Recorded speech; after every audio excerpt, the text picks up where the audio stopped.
We brought in a 1970 Dodge Challenger Convertible, 318, plumb crazy car. Neat car, rusty car, rough car. I had made a deal with the gentleman who owned the green 70 RTSE to restore it. At the time, I felt I could probably restore it. Over the years, we've been moving the car around, waiting for it to get into queue, waiting for it to get into queue. And every time we move the car, it weighs a little less because of the rust. Something shakes off of it. I was really worried about its ability to be restored. Worried enough that I had Tony D'Agostino, when he was out here, go around the car and try to give me an objective, optimistic, if you can, view of the car and should it be restored. I know he says it's a rough car, but still, it's a E-body convertible is the #1 desirable type car. To make things even tougher for me to make that decision, Brian, when he was out doing an interview for the RTSE, he talked about that car and what that car meant to him and how it had been a part of his life. My name is Brian Lansford. I'm from Wadsworth, Illinois.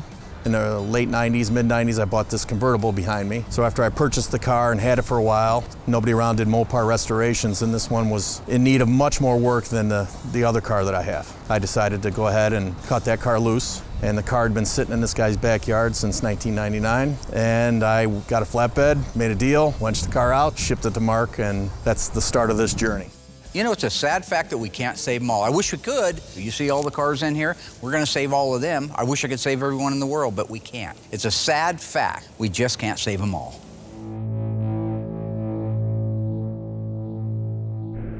They're coming to get you, Barbara. Buried deep in the Pacific Northwest, one team in Springfield, Oregon, takes on the impossible, finding dead Mopar muscle and bringing it back from the grave.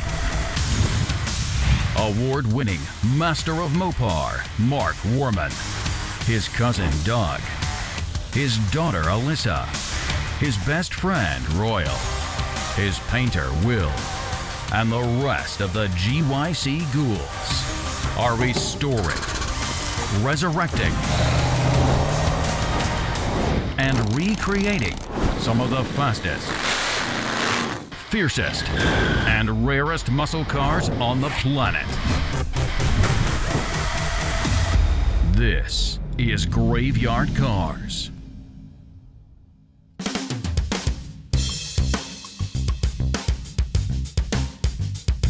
Okay. So the steering wheel horn. Steering wheel, I don't know if it'll clean up. You've cleaned up a lot more wheels. If that's, it's not cracked. No, believe it or not, the wheel doesn't matter. Because you can put that other piece on another wheel. No, I know, but I'm just wondering how the overall shape of it. The wheel is worthless. Now, the other reason I had Tony looking at this car with me is that he knows parts. Because let's face it, if we didn't restore the car, then what do we do with it? Crush it? Well, there's parts of it we'll crush, but there's a lot of good parts on it. Tony is a parts guy. Tony's Mopar Parts has been around since I was a kid. We were both kids in this business starting out. I knew I could trust him to tell me what the value of the parts were, what the marketability was, and then at the end of that, we could add all those things up and come up with the prices. Hey, this thing worth more dead than alive. Outside door handles, this one's in really nice shape. I know they make the new ones now, so is it same thing? I sell NOS pair for $165. So it's worth 50 bucks for a pair of used ones, maybe 25? You're never gonna sell them, you're never gonna use them. So as I was watching back through this episode, some of the old material that I hadn't seen in a while, and you guys are watching it right now, kind of a recap of when Tony was out, I noticed that my hunch about him being negative is not wrong. He is a very negative person. Now, that's a pretty good hood. I looked at it the other day when I was walking around it. It's a flat hood, which they're making into the shakers. Not anymore, because they make the shaker, you can buy the hood now from AMD. Yeah, well. So, I mean, and by the time you buy the stuff to convert it, you're at the new hood. He's also, I can't say anything. Every single thing I say, he can't just let it be. If I say the sun's out, he goes, yeah, that there sun's out, but that there sun isn't very hot. You know. Well, in this case, follow me around. Hey, Tony, I think this is worth this. Boom. You got to put a value on that somewhere, right?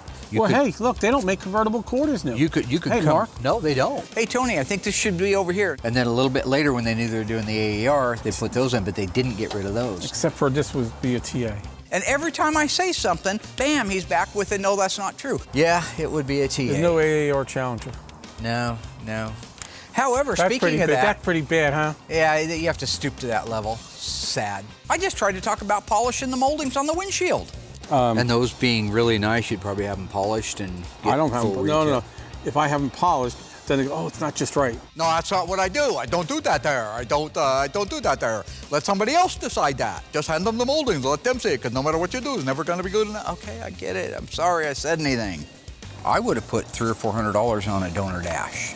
I mean, that's what you'd charge me for one. I just wondered what real numbers. If the dash pad core is worth something, I guess you could be generous and give $300 for it. Yeah, but is that what you'd sell it to Mark Warman for? One of the things I thought was kind of funny, I called him on it a couple of times and he shut me down. Yeah, don't do that there. Don't do that. $150? And why'd you charge me $400 for the last two I bought? Because they were better? Was the fact that some of the parts that I was getting prices on, steering wheels and moldings and stuff, he's charging me more than he's paying for them, but our deal is he's supposed to sell them to me at the price he pays for them. Complete steering column, without the steering wheel, complete.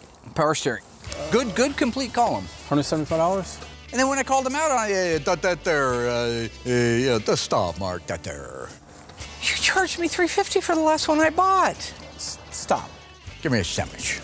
No, whatever. The fact is, on this car, all of its value really resides in its parts. The convertible top mechanism, the windshield, the cowl, the things that make it a convertible. The tops of the quarters, that section isn't rotted out, so you could easily take the parts off of this car and make a hardtop Challenger into a convertible. All of its value now, other than the sentimental part, and I can't do anything about that, resides in the value of the parts.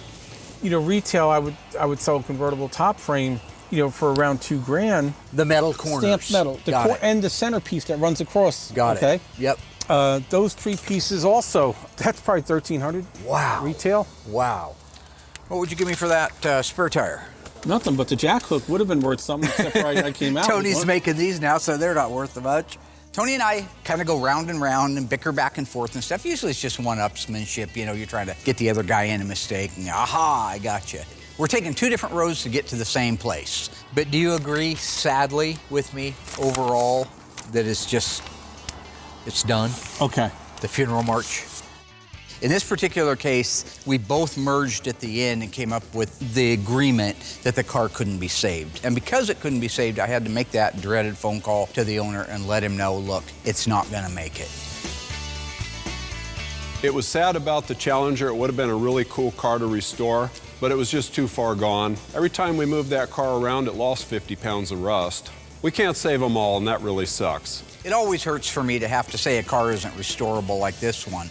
But it hurts a little bit worse when the guy has all of the paperwork that you would love to have on a Hemi car or on a six-pack car. He had the broadcast sheet, the fender tag, the door VIN label on it, the dash VIN was there. He had a breakdown showing it was one of only one ever built with that color combination in a convertible. He had the original point of purchase invoice for the car. So it does really hurt when you have to knock something like that out.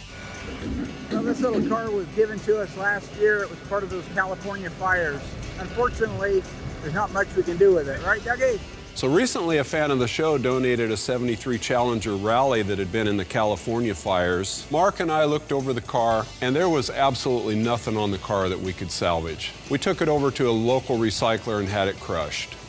Some of the cars out here are better than what Dougie's driving. So, of course, Mark had to film that to torture me. Anyway, it was a Challenger Rally, but look at how you can just see the sag in it. Right there is the cowl. That's how hot that thing got. It sagged in the middle. It's just toast. That's ridiculous. I do that just to torture Dougie. There it goes, Dougie. Like I ain't got something better to do than torture Dougie. Yeah, I do it partially to torture him. There goes the hot rod. Oh, man, it was hot, wasn't it?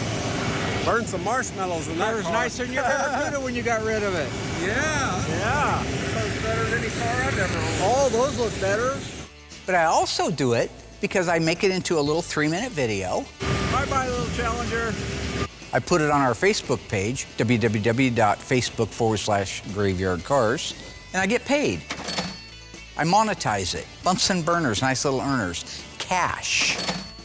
Krugerrands, as they said in Lethal Weapon. Money.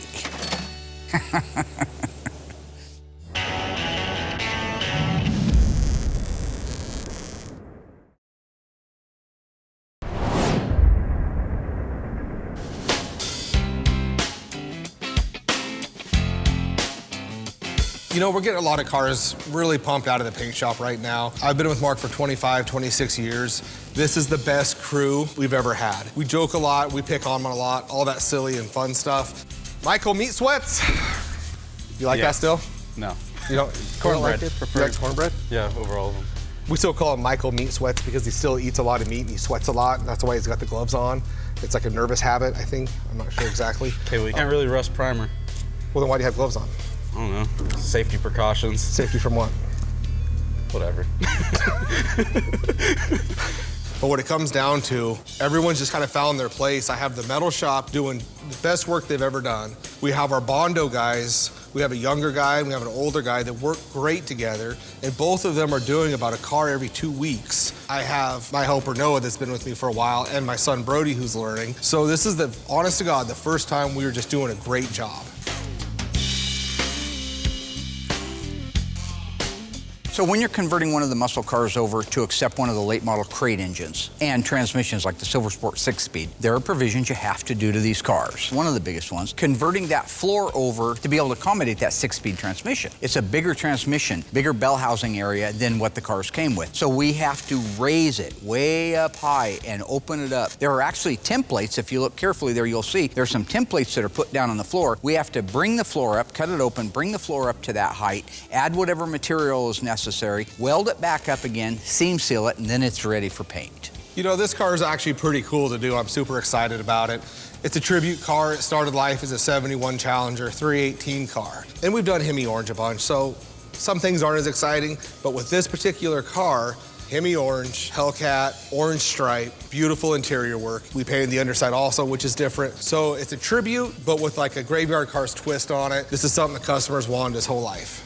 I do not mind doing tribute cars as long as everybody in the world, those at home and those are the people that are buying it, know it's not a real car. The original car we're basing this one on was actually a 446-pack 4-speed 71 Challenger RT. EV2 Hemi Orange with the orange side stripe. It's actually in the book, the orange longitudinal stripe. So when this car is done, you compare it to the pictures that the guy sent me that we're building the car for of what the original car looked like. It should be an identical twin. And to me, I think that's just the coolest thing. There's only one of those other cars, and some guy, I believe he's in Canada, owns that one. This is going to be another one. The big difference is it's going to have the Hell Crate 707 horsepower engine in it, like we put in our Hellbird, the Superbird.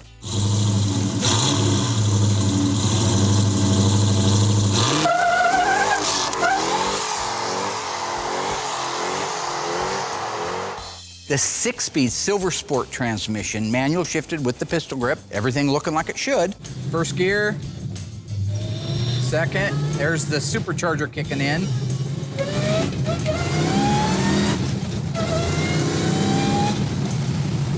Oh, that's wild. With the Mosier Dana 354 rear end. The rest of the car, 100% the way it could have come from the factory. So for the sealer, I do 2 coats of the DP90. By the time I get done going around the car once, it's almost time to go around it again. So that gives me my 2 coats there, fills any of the imperfections, light scratches. Then at that point, I'm ready for my color. So when I go to paint this car, it's all done in base coat, clear coat. We used to do it in single stage, and I've always done it that way. Problem with that, you kind of run into, it's got a metallic in it. So when you go to cut and buff it, it has to be done just a certain way. Otherwise, you'll move the metallic, kind of like on our Daytona hood that I had to repaint base clear. So what I've done is really got this formula dialed in. Base coat version is just spot on to what the original was. So for all you people at home that want to know how to do this, in PPG, that's all I can speak of, that's all I know. First toner is DMD 617, DMD 618, DMD 1686, DMD 1687, and lastly, DBX 1689. You mix all that together and you will get a perfect EV2 Hemi Orange base coat.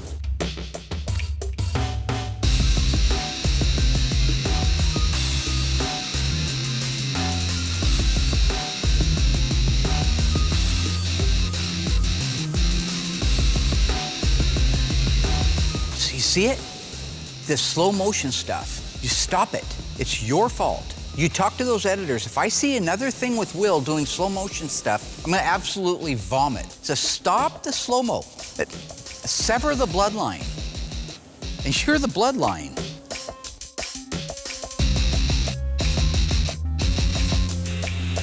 base coat version of this, you're looking at 5, 6, 7 coats. Takes a little bit, especially that DP90's black, so orange over black takes a little bit longer to do. Then once that process is complete, I grab the DCU 2002, put 3 coats of clear on it, and we're done. On this 1971 Challenger, we've got the engine compartment all painted, looks beautiful. We still have all the jam work to do inside the trunk, inside the cab, because Mark told me the wrong color to paint it to start, so I got to go back and paint it the right color. Engine compartment's done, the cab is done. We're gonna get jammed out. There's your dinner, As soon as I just want to get through my day. This is that Zag I'll have Nut Shane bar. come over, Eat the Zag hang Nut the bar. fenders, hang the doors, hang the hood, what you're feeling like. kind of do like a final fitment type thing. You remember? And then at when, that in point, 48 I'll do a hours, final block. We'll get the when they whole get in the entire big thing fight at the painted. end, and old Nolte's saying, your boys came Then once and it's saved painted, your ass when they I'll did. have Noah come over. No, get the cut that's and buff your character. done. You're Once the the one cut that and buff says is that. done, we'll push You it over. say, I was about to We'll get your push it ass, over. Gates. After you throw them in the We'll garbage. push it over to assembly. I've noticed with these movie references, he's always like, the number one. He's the cool guy, the hero, whatever. And I'm like the villain or some other things that I can't repeat. But I'm always seem to be lesser than him in these movie roles. You ever play roulette? Always bet on black. I'm Axel Foley. He's Victor Maitland. Lethal Weapon. He's Mel Gibson. He's coming out of the smoke on the motorcycle with the fog machines, and he's great, and it's all good. And I'm like Gary Busey. It doesn't work out. He's got some cool moments, when they held the fire to his arm, but then he got killed at the end. I think one time I'd like to maybe be the main guy, He's Mr. Joshua, all right? I'm Mel Gibson with the nice ass drinking the beer naked in the trailer with my dog down on the beach. Okay, that's me, all right? He pushed Amanda Hunsaker out the damn window, for all I know. Why can't I be Jack Nicholson from A Few Good Men, and Mark could be like Demi Moore? No. I'm Colonel Jessup. You saw the animation. There's a whole animation where I'm actually Colonel Jessup. You want answers? I think I'm entitled to them. Do you want answers? I want the truth. You can't handle the truth. Son, we live in a world that has colors. And those colors have to be mixed by men with paint guns. Who's gonna do it? You? He's just jealous. You don't get to flip the script like that. And I'm gonna be what, Demi Moore? That's ridiculous. I'm Kathy. If anything, I'm Kathy. He says, I'm tired of you treating me like this, and I want to go somewhere nice to eat. And Kate says, yeah, you're right, I'm hungry. And he puts the money in the machine, he pulls them out of his Zagnut bar. I didn't have a Zagnut, it's a protein bar, but So is what's really cool, like we talked about in season 14 and the start of this season, is I'm one producing. thing about me is I I'm fight producing dirty. the show now. Boom, and I hit you in the head. So I can just shut this down at any point. So Pete, go ahead and cut. Shut what down? You're not in Caleb, charge of anything. Caleb, go ahead and shut What are you audio. doing, convict? And we're good You're about to for go this back bit. to prison, convict. And if it was American Werewolf in London, I'd be Jack, right? I'd be Jack, he'd be David. I'd be the guy who got victimized by some wild-ass sociopathic wolf, bloodthirsty damn thing, tears me to pieces while he's running. Not walking away from helping me, running. Hero, villain. That's why I went back to haunt him later. Oh, excuse me. We've cut. Yeah. We've cut. 48 hours, convict.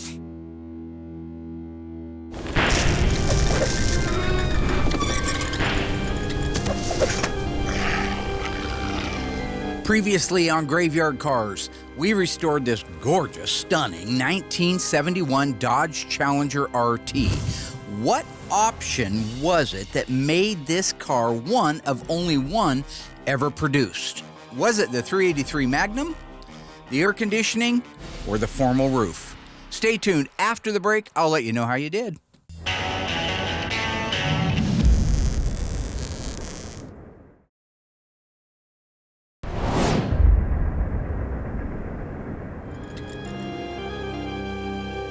All right, ghouls, welcome back. How did you do on that one?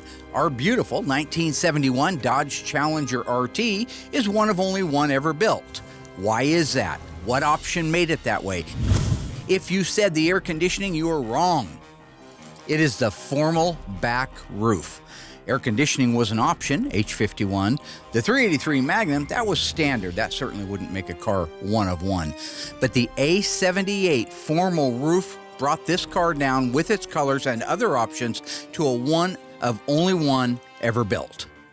This car also featured leather seats, the standard Raleigh instrument cluster, and the standard black RT stripes. Like I mentioned earlier, we were just pumping these cars out. So when it came to like the hood, the trunk, the valances on our black Challenger, wasn't interested in the silly paint off or anything for that matter. So at this point, I just come in early, get them painted, get them done, get them buffed, and get them on the car. On this particular one, I went ahead and just sealed it black. Covers a little bit quicker, but it's black, so it covers fast anyways, but it does hide all the imperfections. So 1 good coat of sealer, 4 coats of the black single stage, and they came out gorgeous. You know, when it comes to this car, the car is going black. That means there's no room for error. Your body line's on the side, the way you block out the car, body lines and bulges that are on the hood, there's just no room for error. I use the 9300 black single stage paint right out of the can. It's ready to go. As long as your prep work is what it should be, which ours is, my paint job will be great. The finished product of this car will be amazing.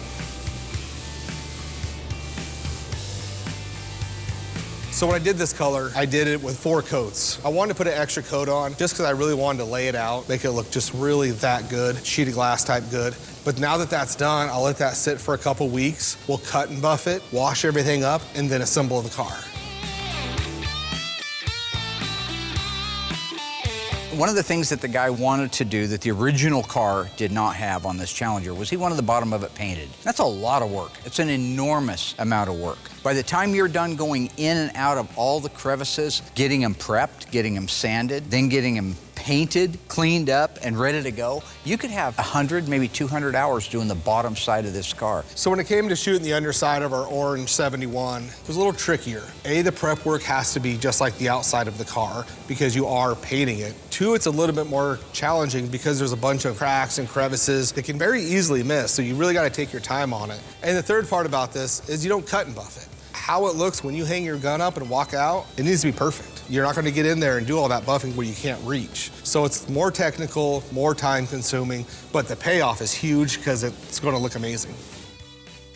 It's not that we're not used to doing paint work on the bottom of a car, but when we do it, it's usually to emulate the factory dipping process. So if you go back to Brett Torino's gorgeous, one of 2 ever built 1970 Coronet RT convertible 426 Hemi 4-speed cars, that one got painted the gray, the factory simulated gray on the bottom. Then when you paint the outside of the car, the color just blows in on it. Very natural, very OEM looking. Cindy D'Agostino 70 Challenger RT, we did the same thing. We've done it a few times. The nice thing about that primer that you're putting on the bottom is a flat, maybe an eggshell at best. So you don't see all the sand scratching, all of the problems that you will through a metallic paint job. So the bottom of the car, when you're painting it with body color, in this case EV2 Hemi Orange, it has to be prepped as well as the outside of the car. You know, it's still the underside of the car, and some of it's original. And we had our guy body work the whole underside. So I DP90'd it first to ensure that I had no rust issues. I had good adhesion. It'll bite really good to that bare metal. Being the underside of a car, I don't know if he's going to drive it, but it will take more of a beating. So I DP90 makes sure that it just locks that whole paint job in. Then I put 2 coats of pretty heavy coats of sealer because you kind of get blind looking at the whole underside. Did he get every single pit? Is everything perfect? So you put 2 coats of sealer on it because if you miss something small, that sealer's going to cover it. So by the time you get to your color going on it, you may have bridged over something very small. And you got a good combination of product that will handle going down a gravel road, will handle being driven on the freeway. That's why all those 3 steps were done.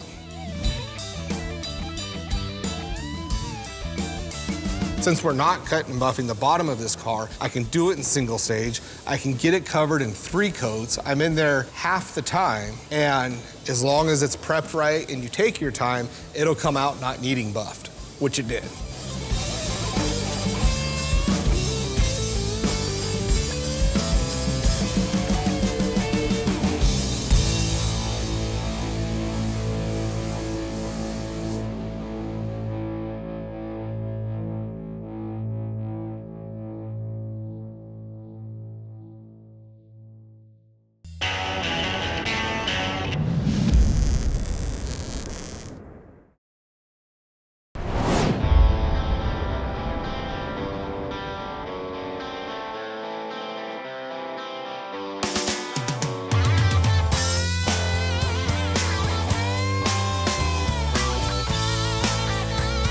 There have not been very many cars come across our path that we couldn't restore, but on this topic, if you guys recall back, there was a real Charger Daytona that came to us back when we were at the old shop to try to have it restored. And I wanted to restore it, I really did. But unfortunately, there just wasn't enough car left. You know, when the guy brought the car in, I was optimistic until he opened the door on the trailer and there was nothing but parts in there. There wasn't even, like on our Phantom Coupe, if you go back, it was a car. This wasn't even that. This was nothing. This was a rear clip off of another car, a rocker section off of that car. Because keep in mind, this car was at the bottom of a rock quarry up in Nova Scotia, Canada, where it had gotten pushed off 30 years earlier. So when this guy retrieved this car, there wasn't much left of it, except the guy who did push it off the cliff and say, hey, this is great filler material, later regretted it, cut out the dash VIN for it. He had the core support numbers, the trunk lip numbers. He saved a section of the quarter that had the Daytona decal on it. You can see all of that stuff. And that's all wonderful stuff, but you can't just put those things on another car or other parts and say, this is the car. There's not enough of the original car.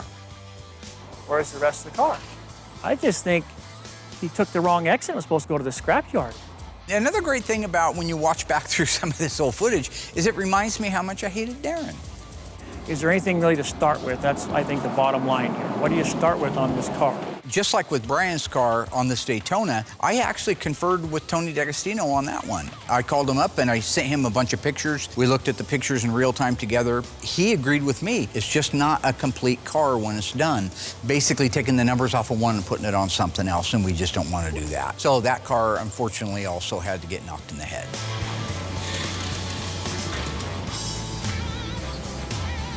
Mark had to help me move this car around with the forklift because every time we go to pick it up, it tries to fall in 4 pieces like a taco.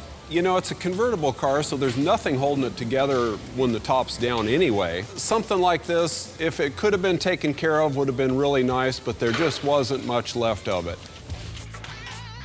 If you go out through the lot and you look at the cars that have rusts on them, there's rust where you can put your hand right through the quarter panel, no problem, but the frame rails are solid, the floors are solid. Those cars structurally are still good, solid cars. So the more of that rust that you have, like in the frame rails and the floors and the underseat pan and the aprons, the more it compromises the integrity of the body. This car is rotten from the belt moldings down, literally rotten to a point where there's nothing. So when I raise the car up or try to raise it up on the lift, that's why it looks like a Lamborghini. The doors just kick up in the air like that. This thing is in bad shape. Every time we moved it around the lot, it would fold in half, but now you can see it. We go to raise the car up and it folds literally in half.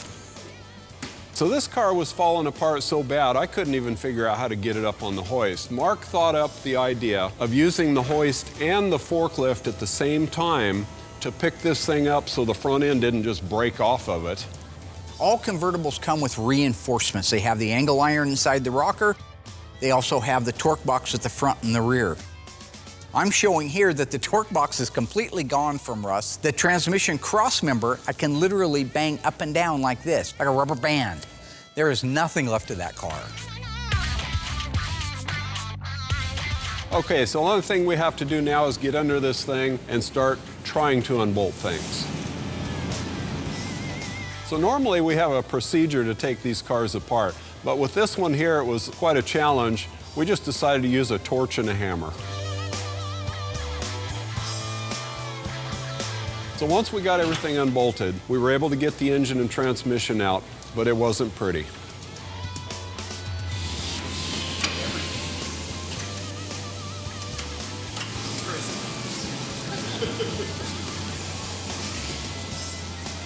So basically, Mark gave me a list of things to save, but it wasn't much.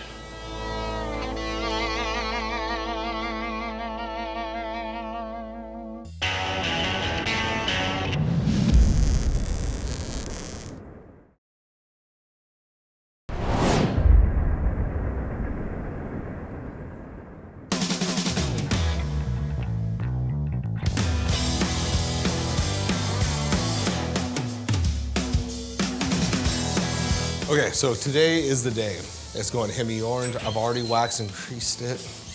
I just want to paint cars. Hi, Willie. I've already got the wax and grease done, so at this point you go through, tack and blow it. I'm a good dad, I'm a good boss, I'm a good painter. I don't need to be Jaws. Getting a little Getting rid dust. of dust particles off the car, and then we can start dropping our base coat on it. Looking good, William? When it comes to painting the car, I wait till I know when Mark's in bed. He's not a night owl. He'll be in bed by 6:30, taking his little slippers off or whatever his routine is, his half-gallon of NyQuil. In typical fashion, one of my rap friends around here, I don't know which one, obviously sold me out, and shows how much pull I have around here. EV2? What color is it on a Dodge EV2? I always forget. So you guys at home, if you get tired of Mark jumping in, stuff like that. Hey, this is why you get overspray in your engine compartments right here, because you have these little peekaboos. And then peekaboo. Maybe I should try church. If I'm as bad as Mark says I am, maybe, I need church. Rare car, my friend. This one's a tribute to it. You know which one we're doing, Bubba? William? Are we getting along now? I'd like to, if that's okay with you. I would like to get along with you. Unless for some reason I have to correct you. It's kind of like a magician, right? My teaching style. It's a sleight of hand. He's so focused on hating on me for my ridiculousness, my silliness, as he would call it, that he doesn't realize he's actually learning something at the same time. He's hating it so much, he's actually learning something. I'd like to. Just talking to a gentleman named Lloyd. From Dumb and Dumber? No, that would be what you'd go to. No, The Shinnin with Jack Nicholson. Lloyd was the bartender, the make-believe bartender. I don't know what The Shinnin is. The Shining. Oh, The Shining, yeah. You ever see it? Yeah. Shot up in Portland. When it comes to Mark's movie references, he doesn't pick up important plot points of the movie or something everybody that he's telling the story to can relate to. He picks the dumbest part that nobody even cares about and then tries to take credit oh man, and then he beats it into the ground. Stop him 6 months later. Put a loaded gun to his head and a firecracker up his ass and threaten to light it. I promise you, he will remember everything. And that's what teaching is about. Going to the ear with a point and the heart with a story. Whoa, a minute, hang on. How come you don't have the hood on, buddy? What's that? Are you gonna do the hood separately? Yes. And the deck lid? Yeah. Remember that episode not too long ago where you were saying if you don't paint all of it at the same time on a metallic, it won't match? This is such a fine metallic, it's okay. So a lot of circumstances, these cars are too big to have a hood and deck lid in there with the car. So I'll do them separately. The air pressure, I have a digital little gauge on the back of my gun, so I know the air pressure is good.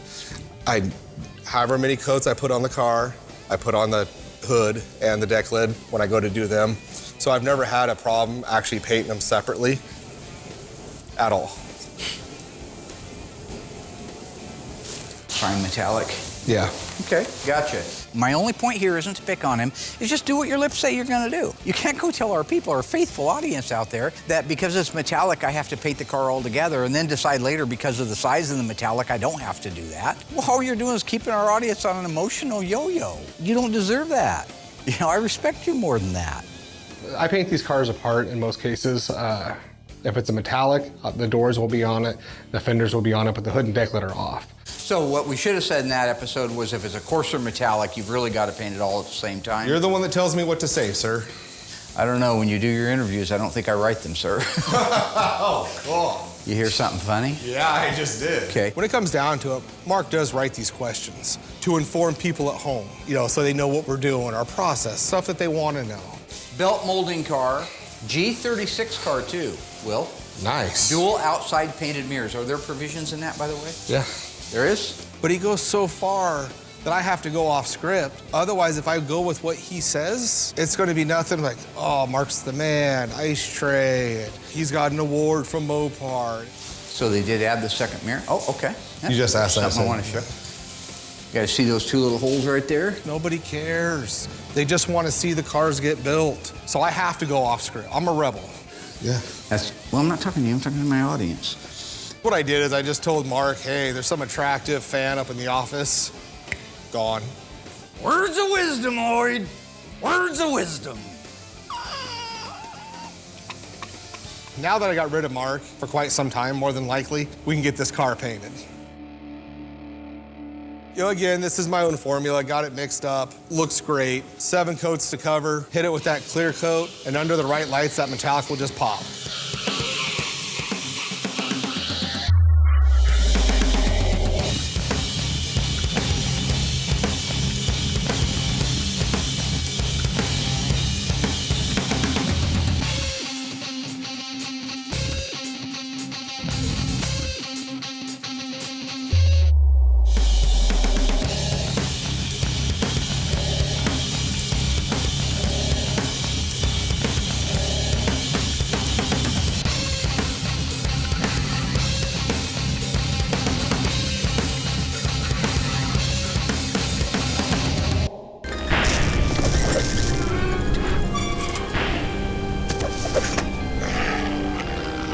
Previously on Graveyard Carz, we rebuilt, reconstructed, and restored this stunning 1970 Cuda 440 6-barrel 4-speed. True or false, you could not get the shaker hood in 1970 on a 440 6-barrel Cuda? If you think you know the answer, stay tuned after the break. We'll let you know how you did.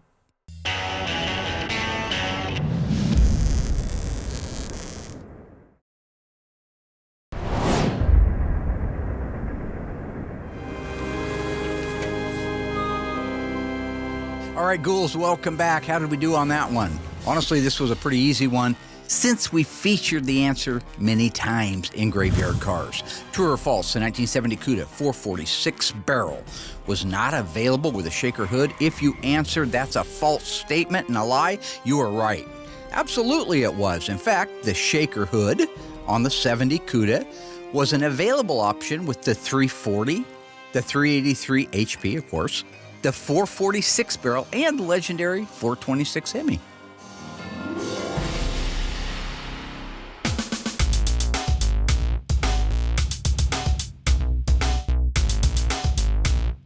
Once we got the drivetrain out of the car, it was pretty much straightforward from there for the disassembly.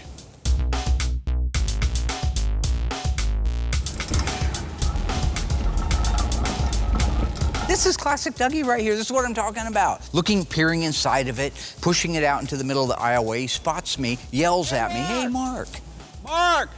I come running down there because I think something's wrong, right? He shows me, he holds a flashlight up and he says, "Look." What is it? I thought, well, maybe a critter's in there or something, you know? Gas. Can you see that? Yeah, it's gas. Yeah, well, it's half full. Yeah, it's a gas tank. Yeah, well, it's dangerous. It's flammable. Maybe even explosive. It's a gas tank. I don't get the question. I could have blown myself up. Mark?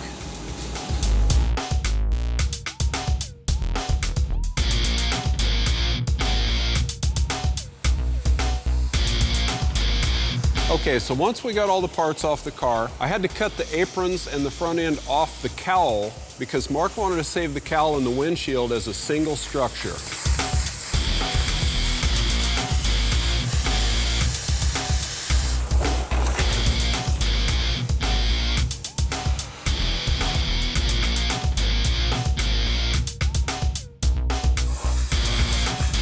So we did the same thing at the back. Mark wanted to save the unique convertible mechanism in the back of this car, so I cut it right across at the rockers.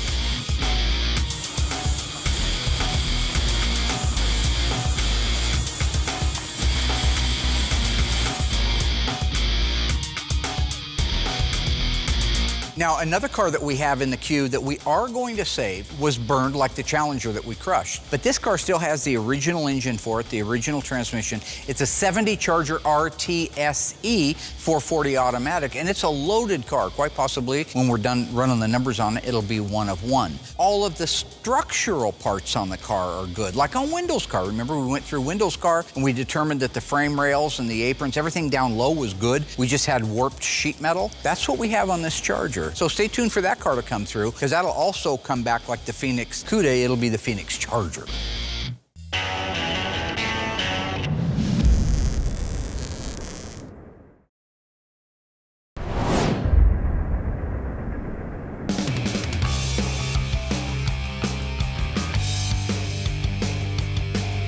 You walk the camera light across this thing and across the roof. In the camera, it looks shiny.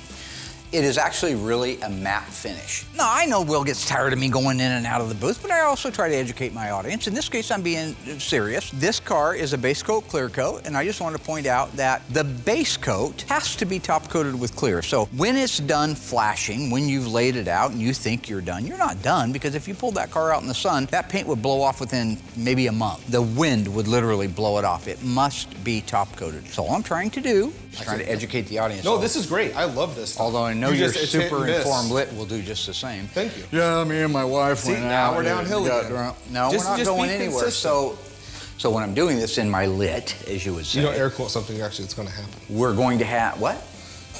What did you just say out of your face? It's actually out of my mouth. You don't air quote something that's actually. Your mouth is on your face. Will, you're welcome. I'm happy to help you anytime you need it. Just come in like that. You know what's unfortunate? Give me He's the actually signal. very helpful because there has been times where I've needed his help for One sure. of the best in the world, actually. And then that just ruins it. I'm Edward Van Halen. If I want to talk about how I was jumping up and down on Valerie Bertinelli in...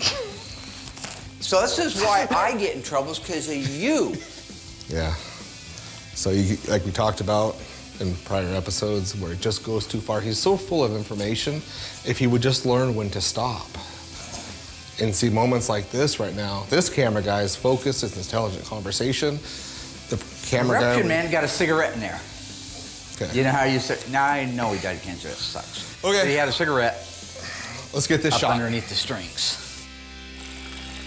In all honesty, I love working here. That's why I've been here a long time. Mark is like a pain in the butt big brother. I love him to death, his family. I wouldn't trade this for anything.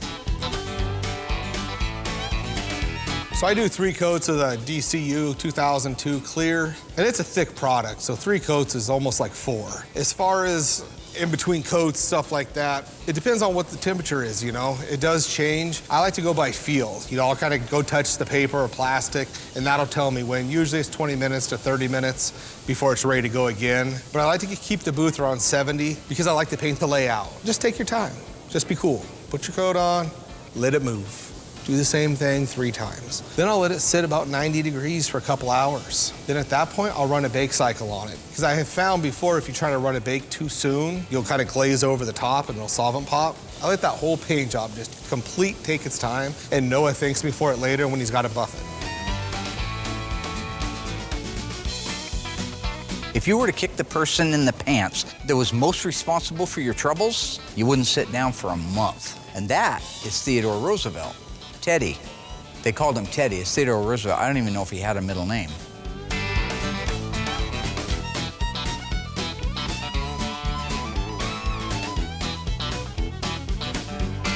He's Sam Jackson from Deep Blue Sea. I'm the shark, right? If this is Deep Blue Sea, he's Sam Jackson's character. All right, he gets ate by a shark. Like Sam Jackson said, who's the shark? I am. I don't care if it's a good guy or a bad guy or a villain or a hero. Okay, as long as whoever it is that I'm playing is cool. I don't mind being Hans Gruber. Hans Gruber was a great villain. I don't care about Yippee-Ki-Yay and all that silly stuff and his fake scars and running around smoking his Camels and his Zippo lighter. I want to say cool stuff like, you're going to have to tell your brother that Carl is dead.